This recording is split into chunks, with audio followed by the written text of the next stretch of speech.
Well, good afternoon. Thank you very much for having us here. I am Adrienne Batra. I am the editor-in-chief of the Toronto Sun, and it's my pleasure to be in conversation for the next 20, well, they have a countdown clock on us, 22 minutes with the president and CEO of Imperial Tobacco, Frank Silva. It's good to meet you. It's very nice to meet you as well.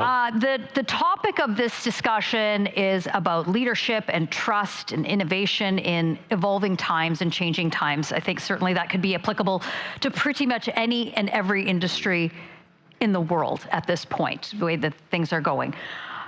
But in your world in particular, there's a heavy scrutiny, there's heavy regulation, sometimes misinformation.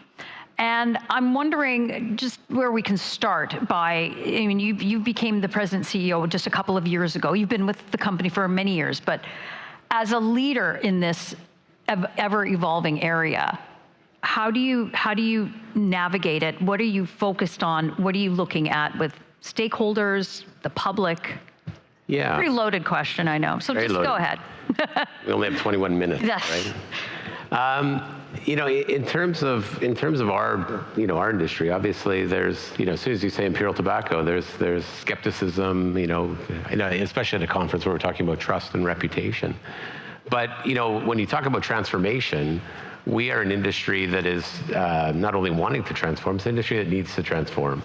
And it's an industry that I think has come to terms with its past and is really excited about transforming and moving forward in the future. And no one's going to dispute the impact that cigarettes have on public health, on society.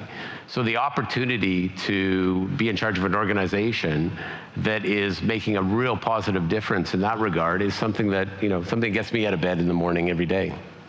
Let's explore some of the perceptions, of course, out there. Every single person in this room and beyond has an opinion about tobacco, nicotine products. The industry itself has had to evolve from a global decline in cigarette smoking. There's alternatives, there's different types of new products and whatnot that are filling that market void. You are in that space. Yeah. I'm wondering how you have tried to get products to market, navigate that public perception, dealing with your stakeholders, which is the public for the most part, and gaining that trust in moving away from cigarettes to these new types of alternatives, shall we say? Yeah, the cigarette sales are declining, and we embrace that.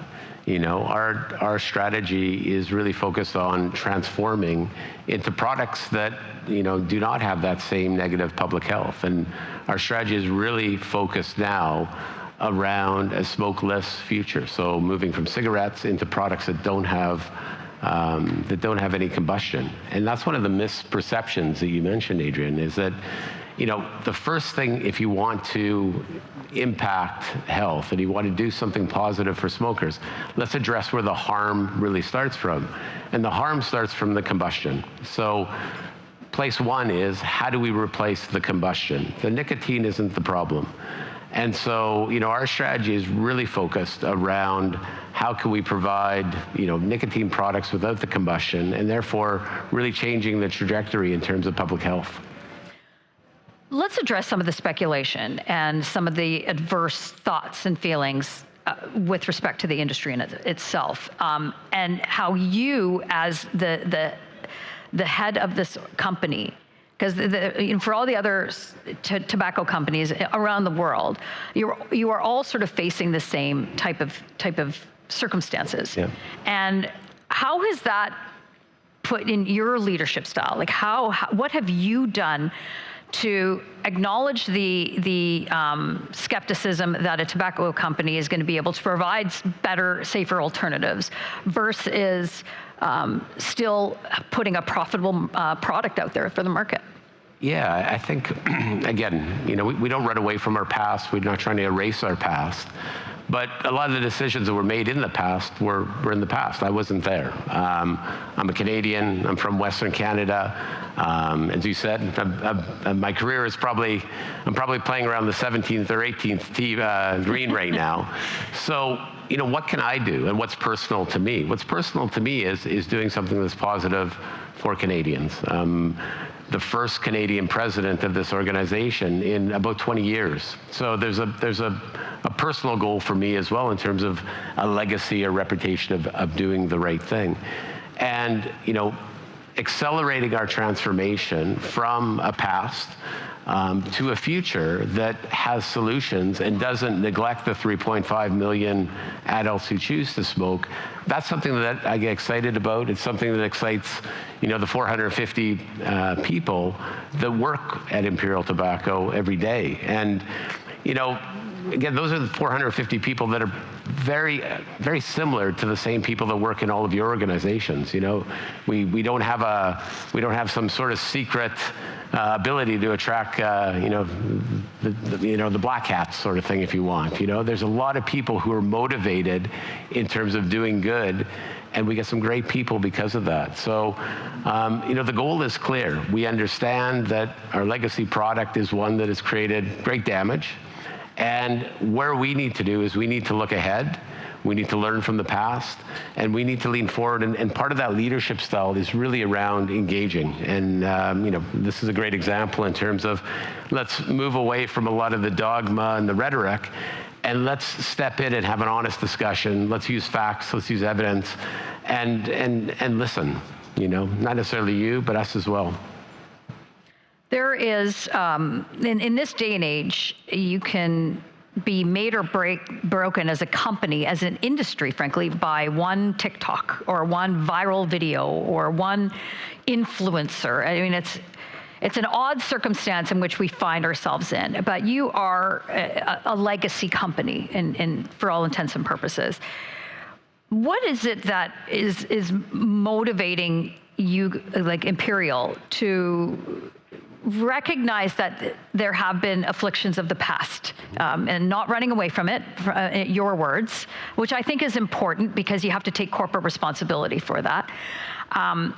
But it sort of speaks to what I was initially said. Brand trust can be lost in a heartbeat.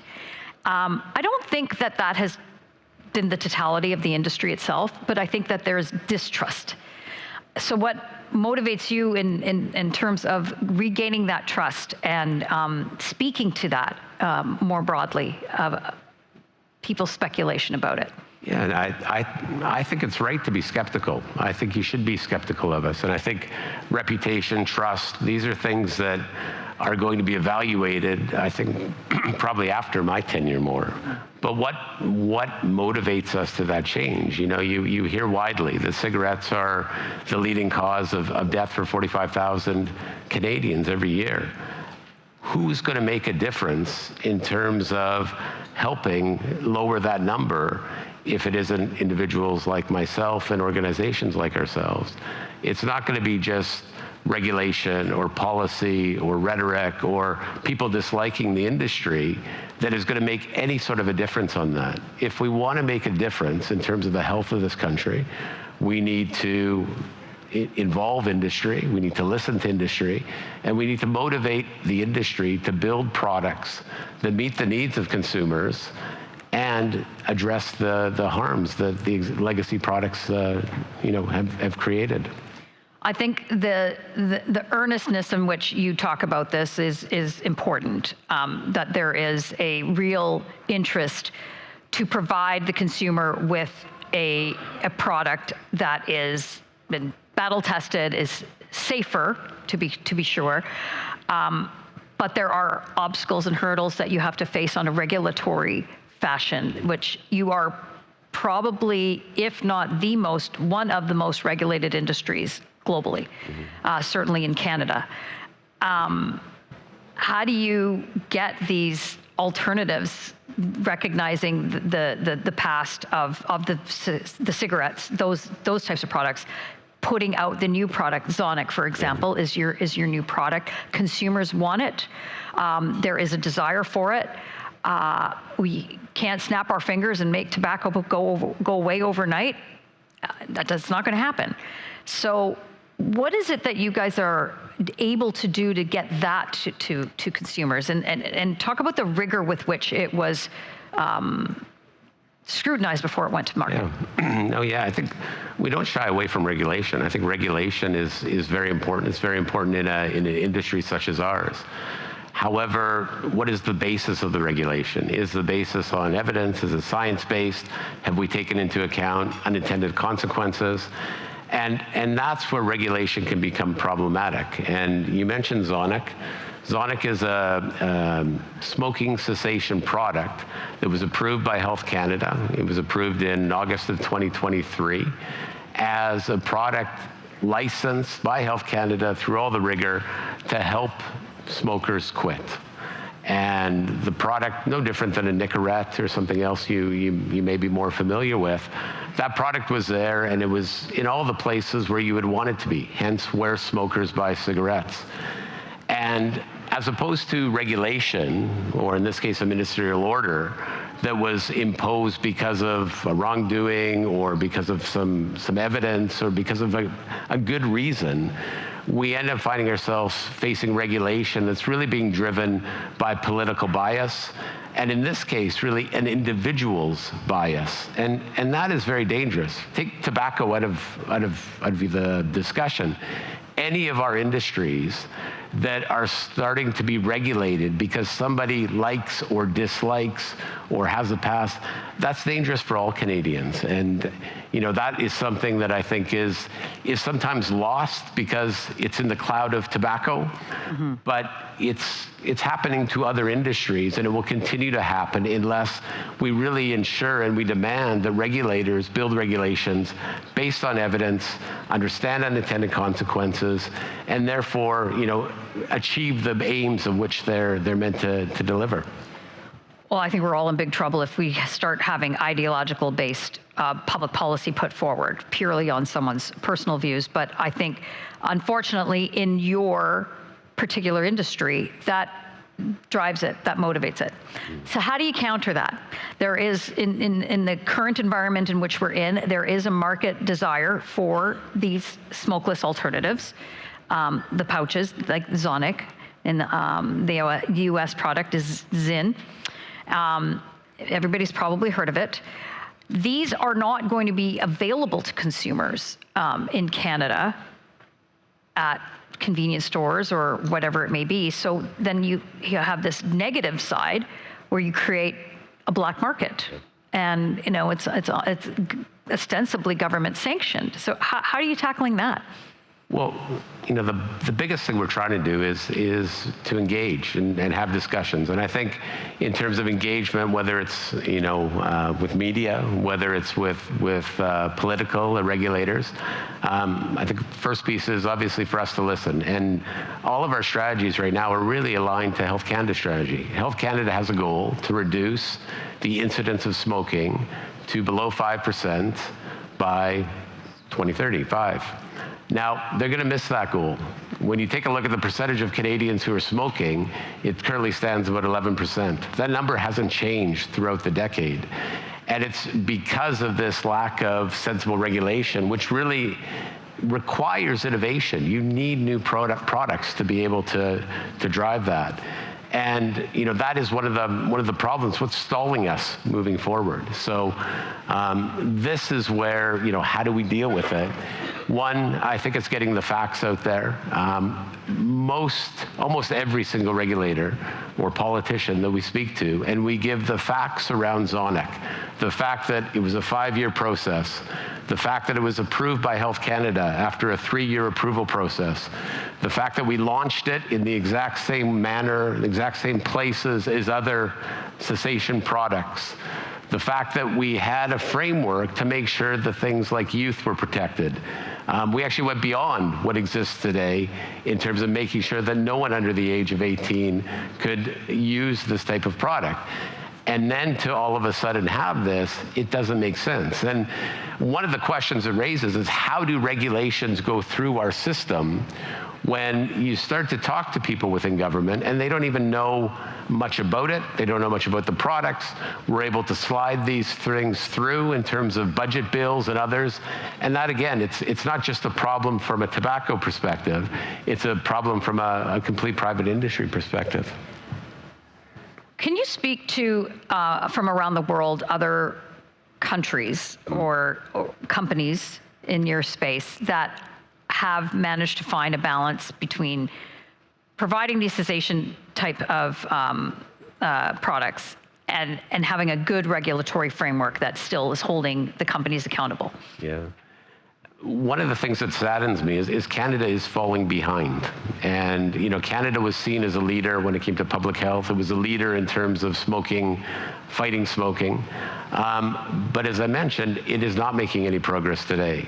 Countries like Sweden are being recognized for being the first smoke-free country in the world. They have a smoking incidence rate of under 5%. You have countries like New Zealand, which are radically changing the number of smokers, again, moving them into smokeless products. And they're really doing it by three key things. The first is they're listening and encouraging dialogue with industry, because they understand the industry needs to make the products the consumers are going to go on to. Secondly, they're building regulations which are addressing that goal. So how do you move people from combustible products to smokeless products? And thirdly, they're addressing what is the biggest health risk for all of us when it comes to smoking, nicotine, is they're addressing illicit trade. Most of the regulations that Canada has put in to address legal companies such as ours in terms of smoking and nicotine have opened up a massive illicit nicotine problem. Canada has the most profitable illegal nicotine market in the world. Recent regulations on vaping in Quebec created a 90% illegal market for vaping. And you mentioned brands like Zyn and others. There is only one legal, authorized by Health Canada product, a nicotine pouch in Canada, and it's Sonic.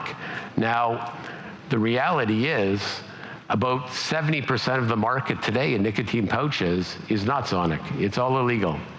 And these are operated and these are owned by people who don't care if kids get it, they don't care what's inside the product, they don't care where it's sold, and this is a major problem. But when a pouch is sitting on the ground, it doesn't say Sonic. So who do they go after? They're going to come after us. But you can regulate us all you want. If all you're doing is you're creating more opportunity for illicit manufacturers to go out and create public harm. It's part of what happened when we had legalization of marijuana. The government-run stores price point was so high, and it wasn't satisfactory for perhaps consumers, so they still had this so-called black market that has unfortunately remained is quite thriving, since our legalization. The good intention of reducing tobacco use and all that harm reduction is important, and it's good public policy.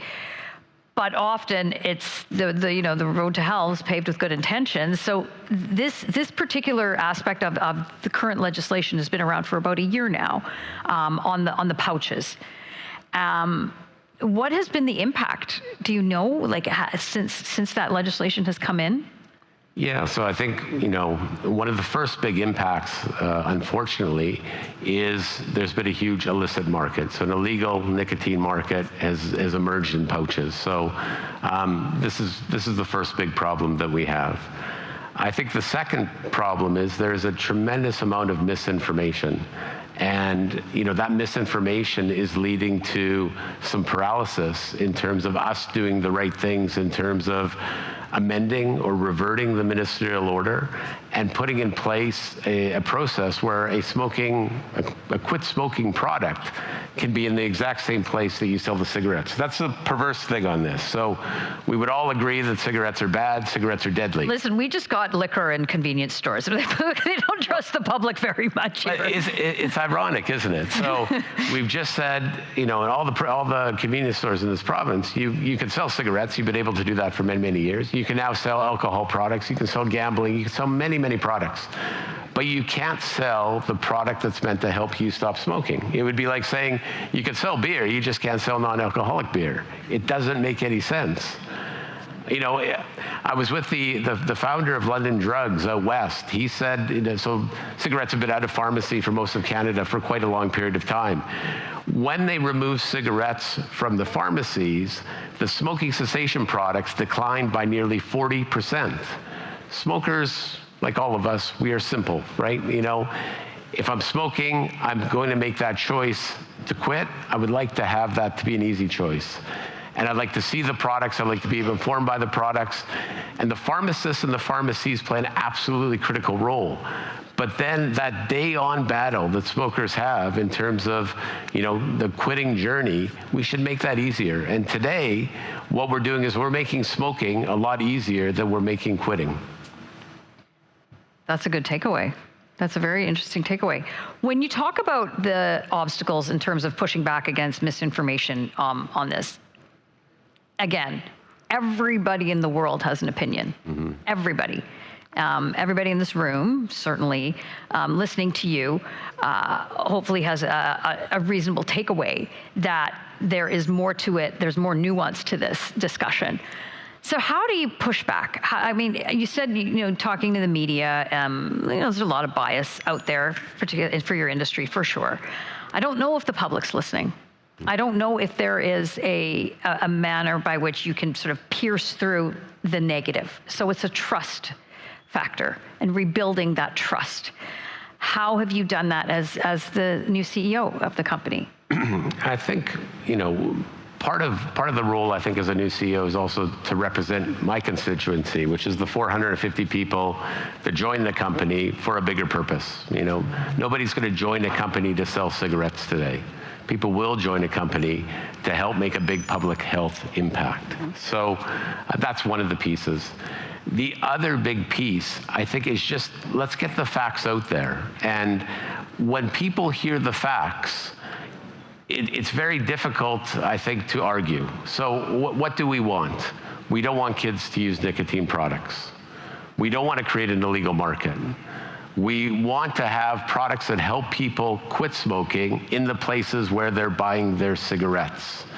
We want to have a framework that makes it, you have to have these products, new products like nicotine pouches, approved by the regulator before they come to market.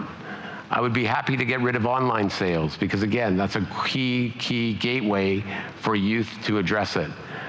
Put these products and put severe penalties for any retailer who's caught selling these products. And then let's hold everyone accountable for the facts. Right now, the share of voice is being dominated by what were, and I must have to say, what were groups that were trying to do the right thing, I think, some of these public health groups in the past. And they were fighting the hard fight in terms of against tobacco companies and against smoking. That has gone wrong. And all of a sudden, these public health groups have just become anti-tobacco groups, and that isn't good for public health. When leading groups like the Canadian Cancer Society are arguing against having nicotine pouches as a cessation product, when there's no tobacco, they say themselves that nicotine isn't the cause of cancer. It doesn't make any sense to me. So my big ask and what I try to do is just, let's have a conversation. I'm not that persuasive that just by listening to me, all of a sudden you're going to think, yeah, we should forget everything about a tobacco company. But there are things that we know better than anyone, I think. We understand consumers, and we understand what motivates consumers. We understand the real market, which is the market out there, and we understand how to build products that those smokers will use. And I think, don't have us build the regulation, but listen to us when it comes to understanding some of the unintended consequences of regulation. And I think that's our role. So my ask is just, open the doors, hear what we have to say, and then use that as one other piece of information moving forward. I'm about to get the hook, but I'm going to ask one final question. And in our very brief few seconds we have left, let's just look to the future. Yeah. 10 years from now, say you and I are back here, a little grayer, a little older. I'm going to need my reading glasses even more. What does 10 years look like? I think in 10 years, so 35, we have a smoking incidence rate 4%, 3%, something definitely.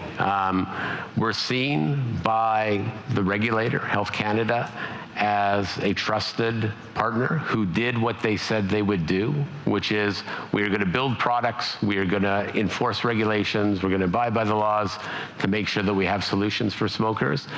And that when you add that up over the years, we've made a massive dent in terms of the health of Canadians and improving that vis-a-vis what would be happening in terms of smoking. Just as a soundbite, in Sweden, the smoking rate, as I said, under 4%. They've embraced new products. 40% less cancer in Sweden than the rest of the EU markets. So it is very possible, it is very doable. It's just about working together. And I think the us versus them just hasn't worked, and it's just hurting Canadians. I want to thank you for your candid comments and informative discussion. Ladies and gentlemen, Frank Silva, the President and CEO of Imperial Tobacco. Thank you very much. That's great.